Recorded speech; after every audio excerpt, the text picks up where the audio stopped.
요한복음 11장. 어떤 형제가 있으니 이는 마리아와 그 자매 마르다의 마을 베다니에 사는 나사로다. 이 마리아는 향유를 크게 붓고 머리털로 주의 발을 닦은 자요 병든 나사로는 그의 오라비더라. 네. 이에 그 누이들이 예수께 사람을 보내어 이르되 주여 보시옵소서 사랑하시는 자가 병들었나이다 하니 예수께서 들으시고 이르시되 이 병은 죽을 병이 아니라 하나님의 영광을 위하며 하나님의 아들이 이로 말미암아 영광을 받려 함이라 하더라. 네. 감사합니다. 그 향유를 붓는 사건은 12장에 나오죠. 그러니까 이게 성경이 전주적 작가 시점으로 썼기 때문에 다 지나고 나서 요한이 쓴 거기 때문에 이 마리아가 그 예수님께 향유를 분 그 여인이라고 소개를 하는 겁니다. 그 베다니, 이 마르다, 마리아, 이 나사로가 산 곳이죠. 베다니. 그 18절에 보게 되면 여기는 예루살렘에서 한 오리쯤 떨어져 있는 곳이죠. 그러니까 오리면 심리가 4km니까 오리면 한 2km 정도. 한 30분에서 1시간이면 충분히 갈 수 있는 거리 있습니다. 그 예수님은 지금 이 나사로가 병들었을 때 어디 계시냐면요. 10장으로 넘어가시면 10장 40절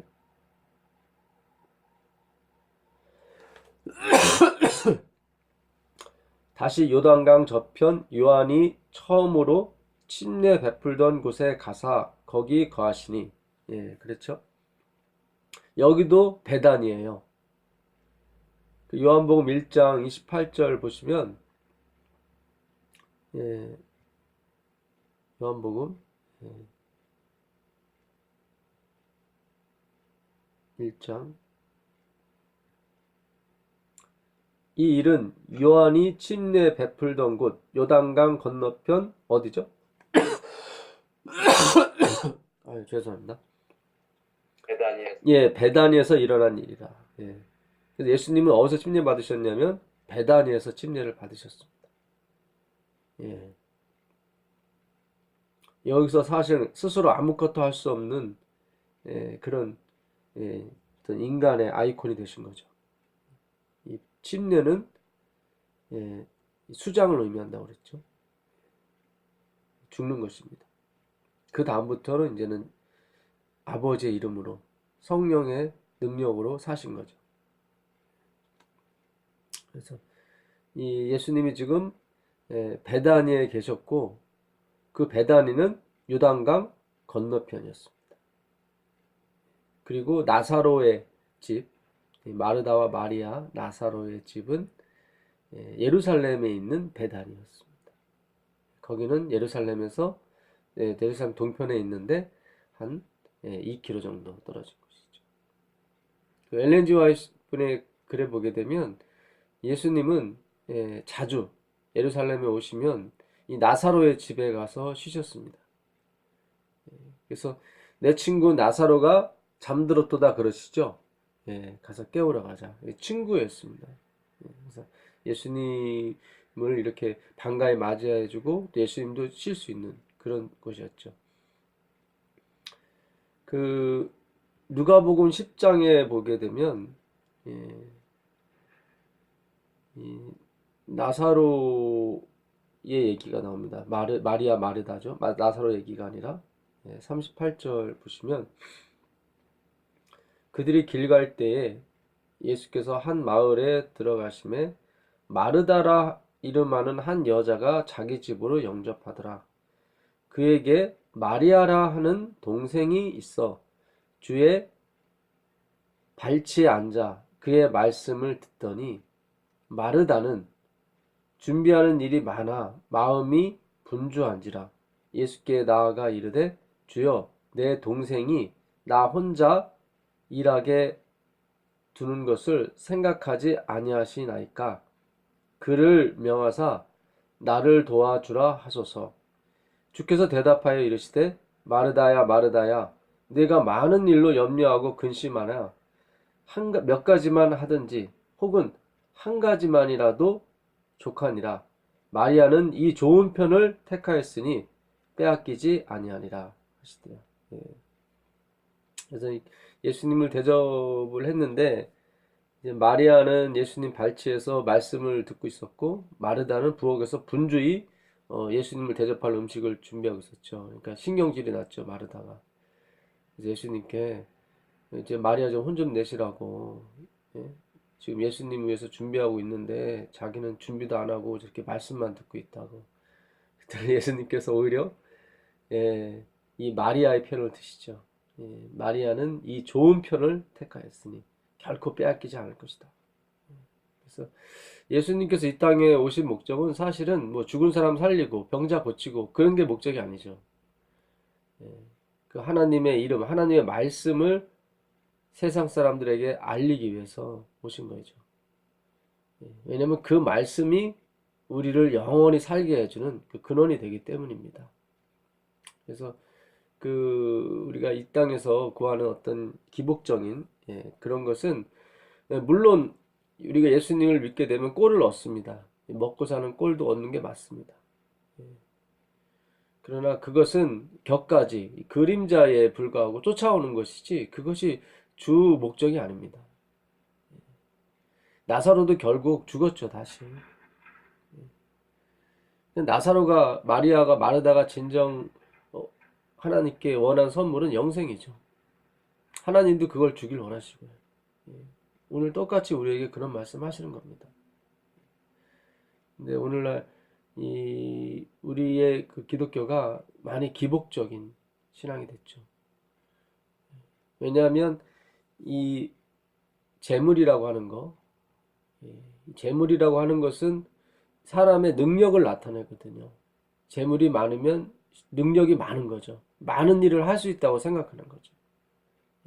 교회도 짓고 뭐 교회 안에 에어컨도 놓고 뭐 여러 가지 기물도 사올 수 있고.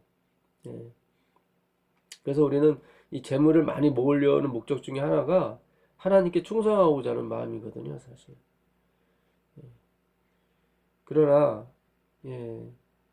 그 하나님과 재물을 겸하여 섬길 수 없다고 말씀하신 이유를 우리가 알아야 됩니다. 우리는 눈에 보이는 것을 섬기는 것이 아니죠. 눈에 보이지 않는 것을 섬기는 것입니다. 눈에 보이지 않는 것이 우리의 소망이고 그 소망으로 말미암아 구원 얻는 것입니다. 아멘. 그래서 우리가 우리의 실력과 우리의 능력이 잘못하면 우리의 신앙의 근원이 될 수가 있습니다. 그걸 방지하기 위해서 하나님께서 계속 그 말씀을 하시는 거죠. 하나님과 재물을 겸하여 섬길 수 없다. 그래서 우리의 어떤 그 고정관념이 항상 주님과 그리스도께 가야 있어야 됩니다. 그렇지 않게 되면 우리도 모르는 사이에 내가 하나님을 섬기려라 하면서도 세상을 섬길 수가 있고 물질과 재물을 섬길 수가 있는 것입니다. 진정한 성전은 어디냐면 우리 마음이죠. 예수님도 그 성전이라는 표현을 썼을 때 그 지성소에 해당되는 나오스라는 헬라어를 많이 쓰였어요. 요한계시록에 나온 성전 다 나오스입니다. 우리 마음에 있는 성전이죠. 그 성전을 진정으로 하나님이 거하시는 곳으로, 그러니까 하나님만 섬길 수 있는 곳으로 만들어야 되는 거죠. 그러니까 우리는 지금까지 그 담배 안 피고 술 안 먹고 하는 쪽으로만 다 그렇게 했어요. 그러니까 육으로 생각한 거죠. 그런 육체에 하나님이 거하신다. 물론 그 말도 맞습니다. 틀린 건 아닌데, 그러나 그건 본질에서 좀 벗어난 겁니다. 하나님의 성전이라고 하는 것은 물론 그런 육적으로도 깨끗한 거 먹고 깨끗하게 져야 되는 건 맞습니다. 그러나 가장 중요한 것은 뭐냐면 영이거든요. 우리의 생각과 마음이거든요. 그 생각과 마음에 하나님이 거하시는 것입니다. 그 로고스라고 하는 말씀도 이 생각이에요. 신들의 생각, 그런 뜻입니다. 하나님은 생각하시면 그대로 이루어지시죠. 그게 말씀이거든요. 그래서 우리의 생각이 다른 것에 이렇게 팔려 있으면 안 됩니다. 그것이 물질이 됐든 사람이 되었든 심지어 하나님에 관한 기구가 되었든 그것이 또 우리가 흔히 생각하는 성전이 되었든 그런 것은 다 눈에 보이는 것들이거든요. 우리의 최종적인 목적이 아니죠. 이 땅에서 잠시 빌려 쓰고 하나님을 위해서 잠시 빌려 우리가 사용하는 것 뿐입니다. 진정으로 우리가 추구해야 되는 것은 마음의 성전인 거죠. 그러니까 오늘도 예수님께서 왜 이렇게 육을 섬기는데 너 이렇게 분주하냐 마르다야. 뭐 그것도 나쁜 건 아니지만 네 동생이 선택한 건 더 좋은 것이다. 결코 빼앗기지 않는 것이다. 나는 이 일을 위해서 온 것이지 내가 여기서 호의호식하고 뭐 먹고 마시러 온 것이 아니다. 내가 먹을 양식은 따로 있다. 그것은 하나님의 뜻대로 행하는 것인데 그 하나님의 뜻은 무엇입니까? 마지막 날에 하나님께서 내게 주신 자를 다 살리는 것이다. 아멘. 구원하는 것이죠. 그게 아버지의 뜻이죠. 그래서 예수님께서 십자가를 지시고 가감히 죄인들 중 하나가 되셔서 들어가신 것이 아닙니까? 자, 요한복음 10장 다시 좀 더 가보겠습니다. 10장이 아니라 11장이죠. 그래서 이 마리아, 이 마르다, 나사로는 항상 주님과 이렇게 유대에 있을 때 함께 있었던 그런 형제 자매와 같은 그런 사람들입니다.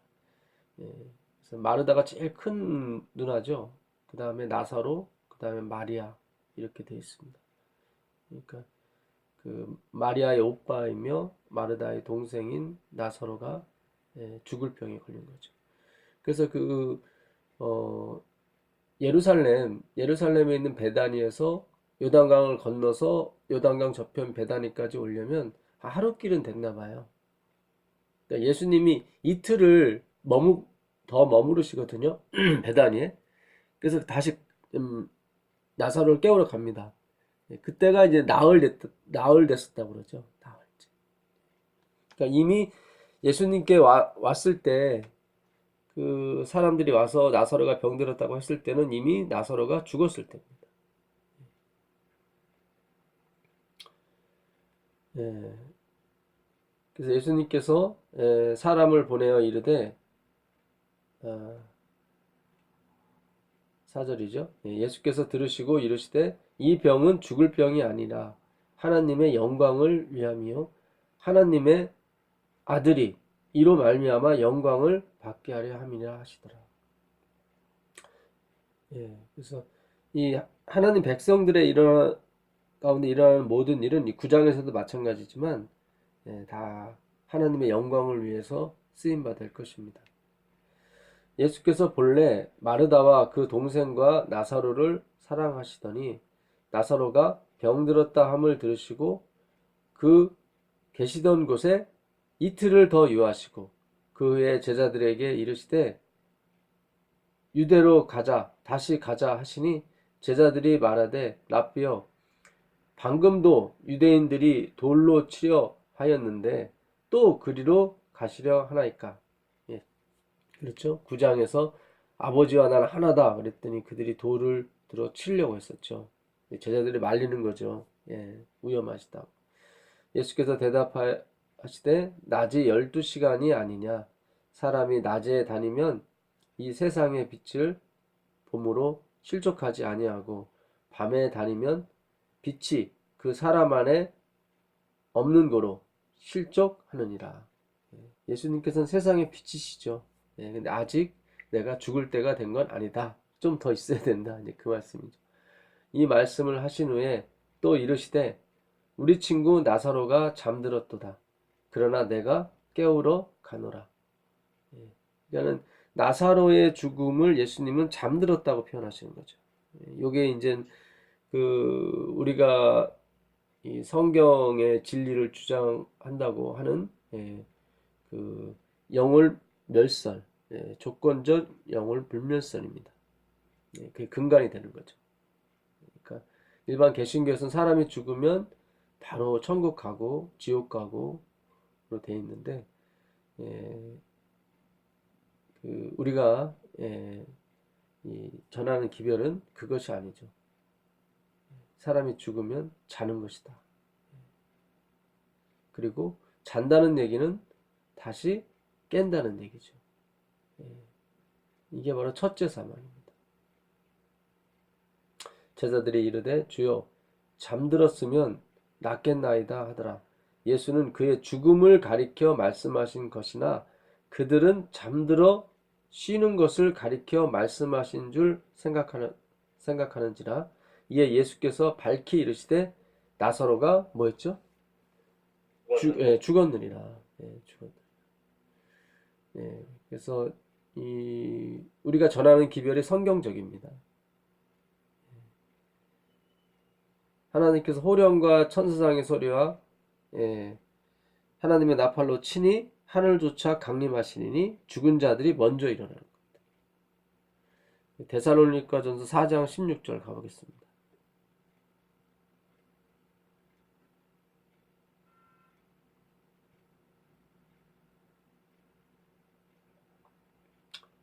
주께서 호령과 천사장의 소리와 하나님의 나팔 소리로 친히 하늘로조차 강림하시리니, 이게 예수님의 재림을 말하죠. 그리스도 안에서 죽은 자들이 먼저 일어나고, 그렇죠. 그 후에 우리 살아남은 자들도 그들과 함께 구름 속으로 끌어올려 공중에서 주를 영접하게 하시리니 그리하여 우리가 항상 주와 함께 있으리라. 지금 여기 죽은 자들이 먼저 일어나고 먼저 하늘로 이렇게 주님을 예배하러 올라가게 되죠. 그 다음에 그 후에 우리 살아남은, 여기 우리의 표현된 게 바울도 여기 포함된 거예요. 자기 자신도 살아서 예수님을 맞이할 수 있다라고 생각했던 거죠, 사실은. 그래서 그가 최종 목적지가 어디냐면 그 스페인이었어요. 스페인, 스파냐, 거기가 땅끝이었거든요, 유럽에. 거기까지 가면은 예수님이 오실 거라 생각했죠. 그래서 그러므로 이러한 말로 서로 뭐하라? 위로하라. 위로하라. 그래서 죽은 것이 아니라 다 잠들었다. 죽은 사람은 아무것도 알지 못하고 그냥 쉬는 겁니다. 주님 안에서. 그 전도서 9장 5절로 한번 가보실래요? 전도서 9장 5절로 가보시면,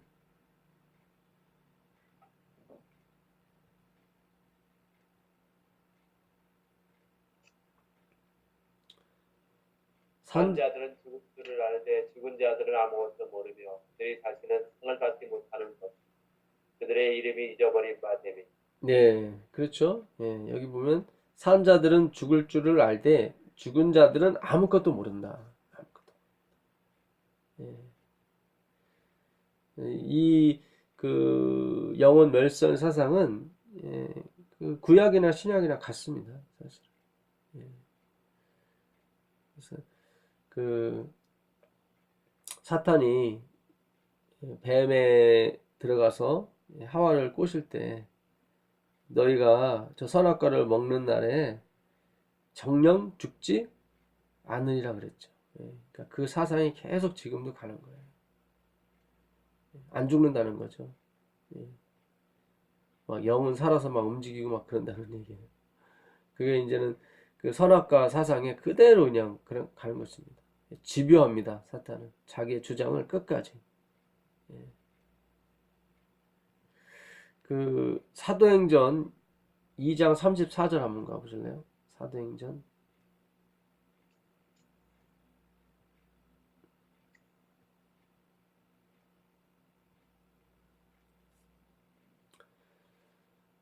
다윗은 올라가지 못했으나 친히 말하여 이르되 주께서 내 주에게 말씀하시기를 내가 내 원수로 내 발등상이 되게 하기까지 너는 내 우편에 앉아 있으라 하셨도다. 네, 여기 보니까 다윗은 하늘에 올라갔습니까? 못 갔습니까?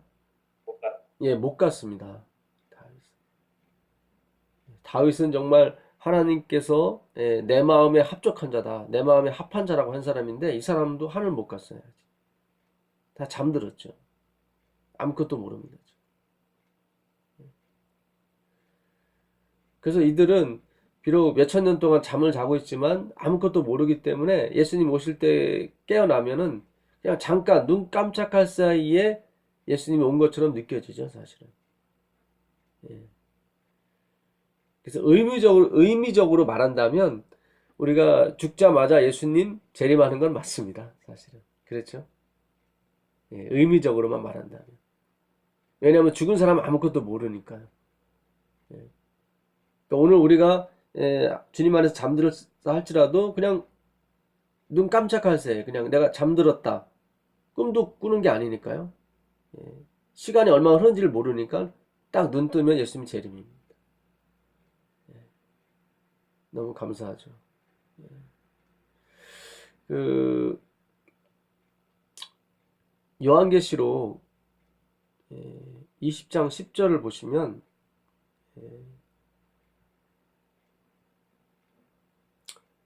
또 또 그들을 미혹하는 마귀가 불과 유황못에 던져지니 거기는 그 짐승과 거짓 선지자도 있어 세세토록 밤낮 괴로움을 받으리라. 예, 여기 불과 유황못이 지옥이라고 그러죠. 일반 개신교에서 말할 때. 그 13장 13절 14절도 한번 보실래요? 14, 바다가 그 가운데에서 죽은 자들을 내주고 또 사망과 음부도 그 가운데에서 죽은 자들을 내주니 각 사람이 자기의 행위대로 심판을 받고 사망과 음부도 불못에 던져지니 이것은 둘째 사망 곧 불못이다. 그렇죠. 예. 모든 생수책에 기록되지 못한 자는 불못에 던져지더라. 예. 그러니까 이게 이 행위대로 심판받는 사람들은 이 진짜 행함으로 믿는 믿음 그 사상을 갖고 있는 사람들이 그 행위대로 진짜 받죠. 그러나 구원받는 사람은 생명책에 기록된 대로 받습니다. 그런데 아까 그 불못과 유황못에 거짓 선지자들과 짐승이 세세트로 고난을 받죠. 예. 사망과 음부도 그 불못에 던져집니다. 예. 이것은 무슨 사망입니까? 예, 둘째 사망이죠. 둘째 사망. 그래서 우리가 그 일반 개신교에 계신 분들이 이 구절을 가지고 봐라. 이거 뭐 나사로도 그렇고 저기 부자와 나사로 할 때 그 부자도 그렇고 다 이게 예? 사망 그 둘째 사망 불못에서 영원히 지글지글 타는 거 아니냐. 그러면 사망과 음부도 막 지글지글 타겠네요. 이렇게 되면 예. 사망과 음부가 뭘 느끼겠습니까? 둘째 사망이라고 하는 것은 그냥 글자 그대로 사망이에요. 영원히 아무것도 모르고 그냥 있는 거죠. 그냥 돌아가는 거예요. 그걸 어떻게 알 수 있냐면 사도행전 2장 가면 알 수 있습니다. 사도행전 2장 23절 24절 보겠습니다. 사도행전 2장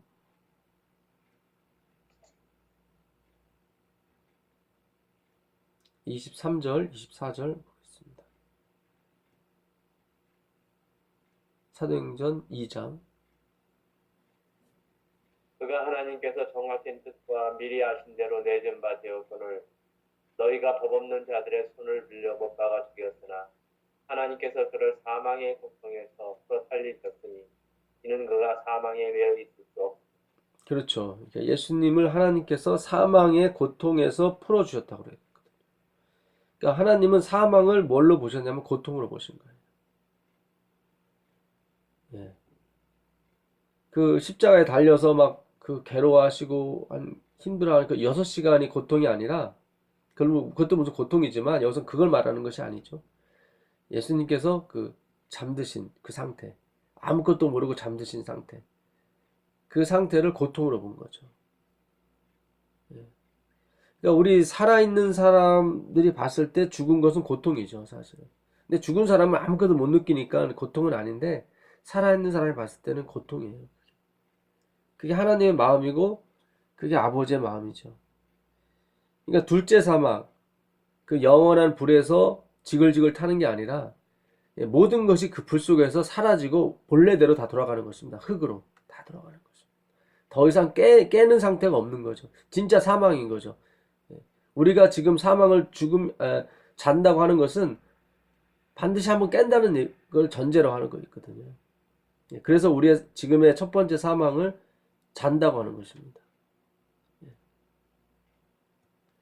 그래서 우리가 이 지옥의 개념, 그 부자와 나사로의 그 개념, 그거는 예수님이 비유로 하신 거죠. 이 파라볼레라고 하는 것은 거짓을 가지고 진짜를 설명한다고 제가 전에 말씀드렸었죠. 파라볼레라고 하는 비유, 헬라어 단어는 반대편, 거짓을 가지고 진짜를 설명하는 거예요. 그래서 그 자체가 사실은 거짓이에요. 그래서 비유죠. 비유인데 왜 그 부자와 나사로의 이야기를 하셨냐면 그 천국과 지옥을 설명하시려고 한 것이 아니라 그 죽은 사람이 다시 이 땅에 와서 아무리 전파하고 아무리 뭐 얘기해도 그것으로 회개가 되지 않는다고 말씀하시는 거죠. 오직 하나님의 말씀으로만, 모세의 글과 선지자의 글로만 우리가 권함을 받는다는 거죠. 거기서만 회개가 일어날 수 있고 거기서만 우리의 생각과 마음이 변한다는 것입니다. 죽은 사람이 와가지고 지옥에서 막 지글지글 타고 물도 못 마시더라, 그렇게 해서 회개한 회개가 회개는 아니라는 거예요. 그거는 재앙이 들어와서 그들이 그냥 후회하고 반성하는 빛만 비치는 것이지 본질적으로 그들의 마음과 생각이 변하지 않습니다. 우리의 생각과 마음은 하나님의 말씀으로만 변하게 되어 있습니다. 그 약속이거든요. 반드시 이 말씀을 사랑하고 말씀을 쫓아가는 사람들에게 하나님께서 반드시 그 상급을 주실 것인데 그것이 변하고 그것이 영생입니다. 아멘. 그 요한복음 20장을 가보시면, 요한복음 20장 16절 17절 가보세요. 16절 17절. 요한복음 20장 16절 17절.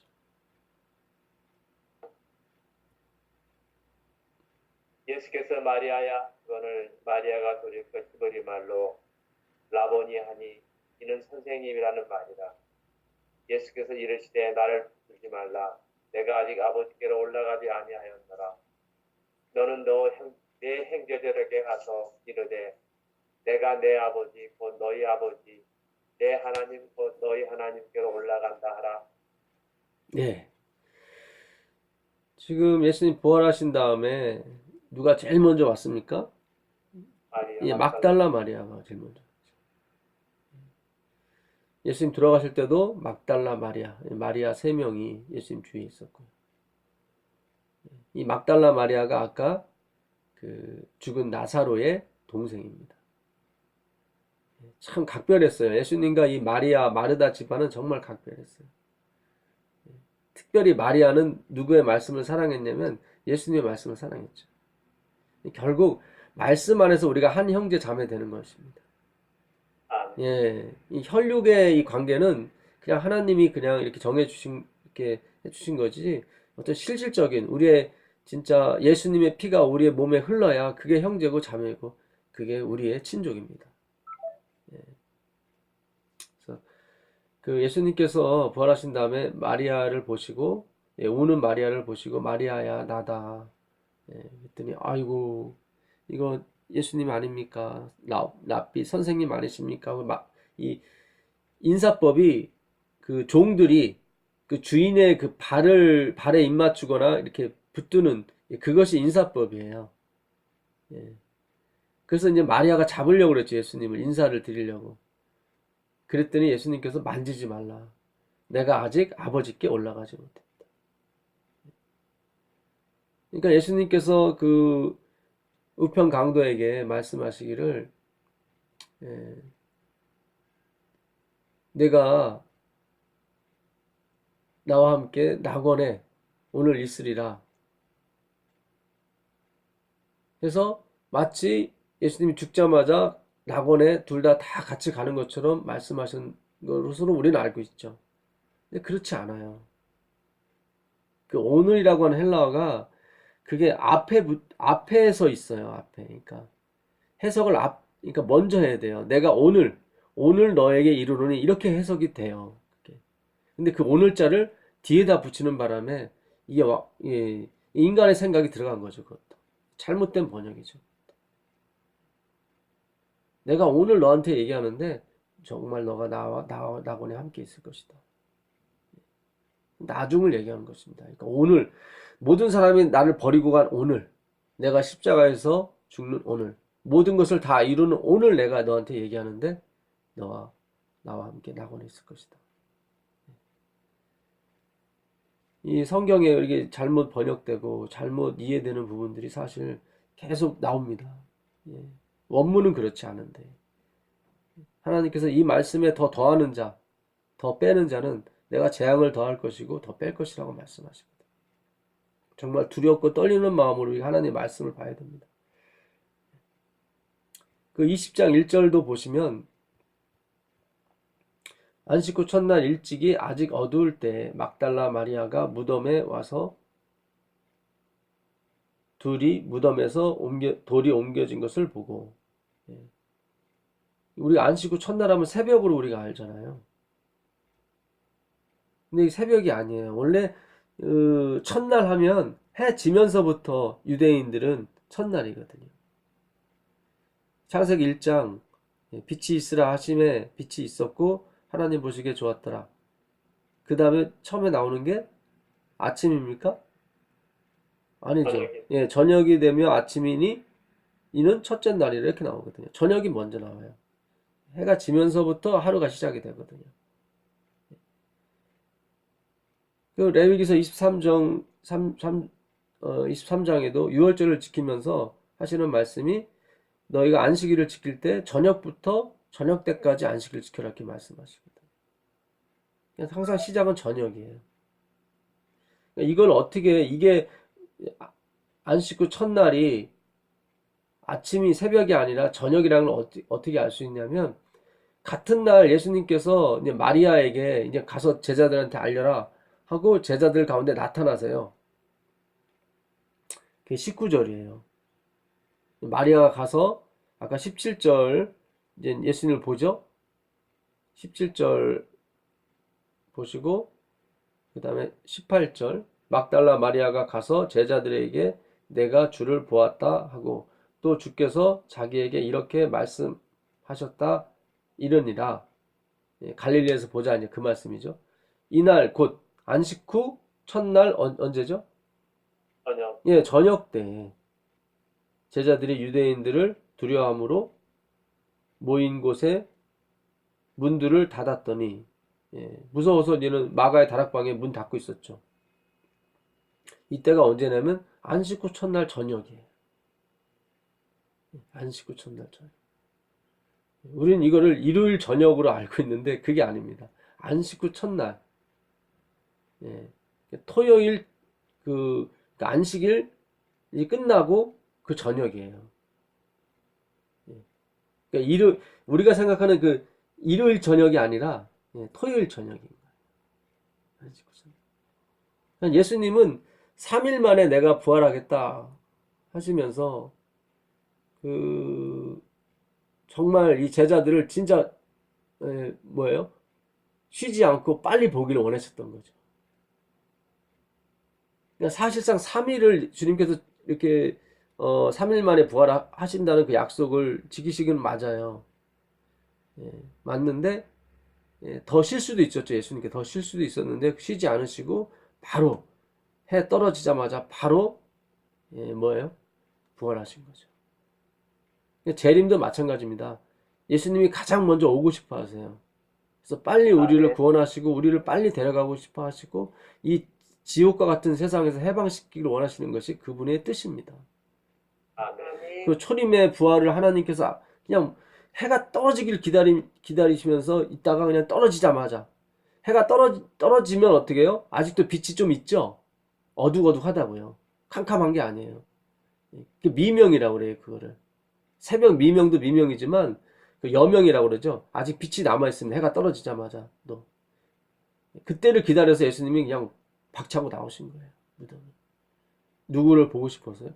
예, 우리를 보고 싶어서, 우리를 빨리 구원하고 싶어서, 우리에게 희망의 아이콘이 되고 싶은 거죠. 나는 죽은 게 아니다. 나는 살아있다. 나는 내 약속을 지키러 왔다. 재림도 마찬가지입니다. 우리보다 더 재림을 기다리시는 분이 있다면 그분은 예수 그리스도죠. 아멘.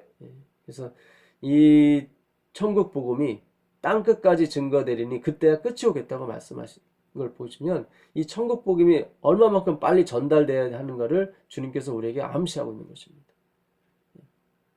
그러니까 하나님은 어떻게든지 이 복음이 땅 끝까지 전가되기 위해서 최선의 노력을 다하고 계시다는 거죠. 거기에 우리가 협력해 주길 바라는데 우리가 안 하는 거예요.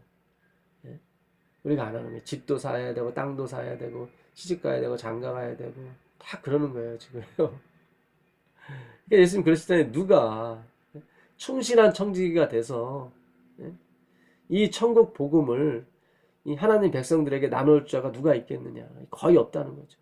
없어요. 교회를 더 크게 져야 된다. 뭐 다 이런 데 관심만 많지. 예배당. 교회가 아니죠 사실. 그거는 그냥 보이는 것들이죠. 보이는 것들이죠. 우리의 최종적인 목적은 교회 이 예배당을 가서 청소하고 뭐 닦고 그런 게 최종적인 목적이 아니라 진짜 우리의 이 마음의 성전을 닦고 정말 그립고 그립던 그 하나님과 하나님의 말씀을 하나님 입에서 나오는 그 진짜 설교죠. 그걸 듣고 싶은 거죠. 우리가 궁금했던 걸 다 알고 싶고요. 정말 보기만 해도 만족이 되고 감히 그 얼굴을 쳐다볼 수 없는 그분 보좌에서 나오는 그 생명수를 한번 마시는 거죠. 그 생명수 생명가에 있는 그 하나님께서 말씀하신 그 생명 과일을 한번 맛보는 거죠. 그 맛을 보면서 하나님께서 주시는 은혜의 말씀을 듣는 거죠. 오늘 마리아가 그랬던 것처럼 결코 빼앗길 수 없는 우리의 특권입니다. 정말 말씀을 사모하는 여러분들에게 그 놀라운 은혜와 축복이 함께 하시길 빌겠습니다. 정말 주님께서 사랑하시고 아끼시는 그 사람들을 찾아가셔서 살리시고 함께 예루살렘에 입성하신 것처럼 나사로가 제일 앞서갔거든요. 예수님 입성할 때. 나귀는 누가 끌었어요? 그 구장에서 나면서 눈뜬 사람. 그 사람이 끌었습니다. 나귀를. 대단하죠? 이게 하나님의 업적이거든요. 예수님께서 십자가로 이루신 엄청난 업적입니다. 우리는 그 열매들이에요. 그러니까 하나님께서 친히 우리에게 역사하셔서 우리 가운데 마음을 열어서 우리의 눈을 뜨게 하셔서 하나님을 알게 하시고 그 알게 하신 하나님을 증거케 하는 특권까지 주시고 그게 하나님께서 원하시는 전리품들의 그런 행동들이죠. 그래서 문들아 영원한 문들아 열릴지어다. 만왕의 왕 만주의 주께서 가시는도다. 그 찬송이 어떻게 나옵니까? 하나님께서 우리를 거저 살려주셨기 때문에 우리의 노력이 아니라 우리의 힘이 아니라 우리의 실력이 아니라 예수님의 실력과 예수님의 헌신과 희생과 봉사로 우리가 그것을 얻었기 때문에 문들아 열릴지어다. 영원한 문들아 열릴지어다. 우리의 구주께서 들어가신다. 예, 그 날이 하루속히 오기를 바랍니다. 아멘. 오늘 기도하고 마치겠습니다. 하늘 계신 아버지 하나님 감사합니다. 우리 친구 나사로에게 오셔서 위로해 주시고 또 같이 슬퍼해 주시고 또 같이 살려주시고 그가 죽은 것이 아니라 잔다. 내가 깨우러 왔다. 이렇게 능력의 말씀, 위로의 말씀으로 우리에게 오늘도 희망을 주시니 감사합니다. 주님, 정말 육적인 그런 죽음에서 깨우는 것이 아니라 우리가 영적으로 죽어 있습니다. 주님, 우리를 깨워주십시오. 우리에게 희망의 아이콘이 되어주시고 위로의 아이콘이 되어주십시오. 그래서 우리가 이 마지막 이 사업을 감당할 수 있도록 도와주십시오. 우리의 마음이 이 땅에 눈에 보이는 것에 향하지 않게 하시고 정말 눈에 보이지 않는 그 예루살렘 성을 생각하면서 땅의 것을 잊어버릴 수 있도록 도와주시옵소서. 아멘. 예, 이번 주 안식일에도 주의 놀라우신 은혜가 함께 하실 것을 믿사오며 우리 주 예수 그리스도의 이름으로 기도합니다. 아멘. 예, 감사합니다. 감사합니다. 수고하셨습니다. 고맙습니다. 감사합니다. 아유, 안식일. 네, 일요일에 저녁에 뵙겠습니다. 네.